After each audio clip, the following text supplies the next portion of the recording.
de Stéphane Lafleur, Tudor Nicole, a été présenté en première mondiale au Festival de Cannes dans le cadre de la quinzaine des réalisateurs. Encore une fois, Stéphane Lafleur nous démontre qu'il pousse un peu plus loin sa signature de cinéaste d'un quotidien décalé.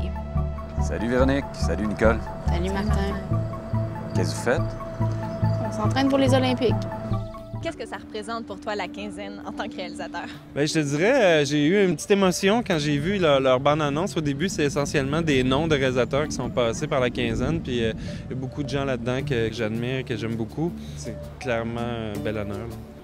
J'ai l'impression avec Tudor Nicole que tu continues d'explorer des thèmes que tu as déjà vus dans tes autres films, entre autres dans Terrain connu. La maladresse chez l'être humain, ça a l'air d'être quelque chose qui te passionne.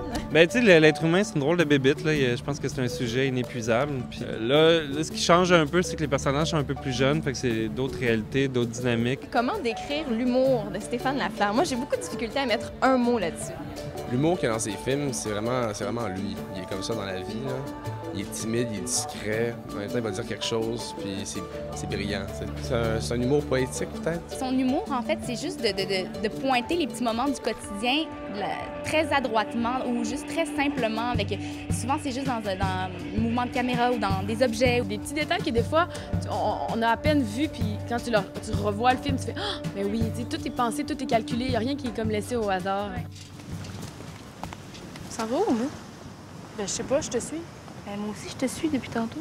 Tu as une façon de regarder comme si tu regardais toujours à côté de là où nous, on regarde. Est-ce que c'est un peu ça? Est-ce que tu t'es déjà fait dire ça? Oui, ce qui fait que j'ai l'air dans l'une des fois, mais je suis en train de regarder d'autres choses. On pourrait continuer l'entrevue, puis tu pourrais filmer comme autre chose en ce moment. Annie qui travaille, par exemple. Travaille, par exemple. Ça serait très Stéphane Lafleur comme réalisateur. C'est ça. C'est pas des choses que j'ai à dire, c'est pas comme un message à livrer, c'est plus des carnets d'observation, à quelque part.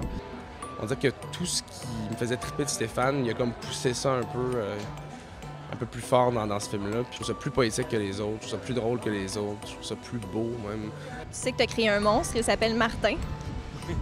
D'où vient l'idée de ce petit garçon avec une voix très suave? J'étais dans un musée à Chicago à un moment donné. J'ai entendu une voix très, très grave à côté d'une vraie voix d'homme. Là. Je me suis tourné puis il y avait vraiment un petit gars qui devait avoir 11 ans à peu près. Tu sais, c'est des idées comme ça. Tu assistes à des moments puis ils te restent en tête. Puis à un moment donné, tu réussis à les placer dans un film. Mais le fait que sa voix ait changé, il y a un discours adulte aussi qui vient avec ça, puis une maturité, puis une sagesse peut-être que Nicole n'a pas encore. Je veux pas que tu penses que... Hey, c'est correct, Nicole. On est assez vieux pour pas se compter des menteries.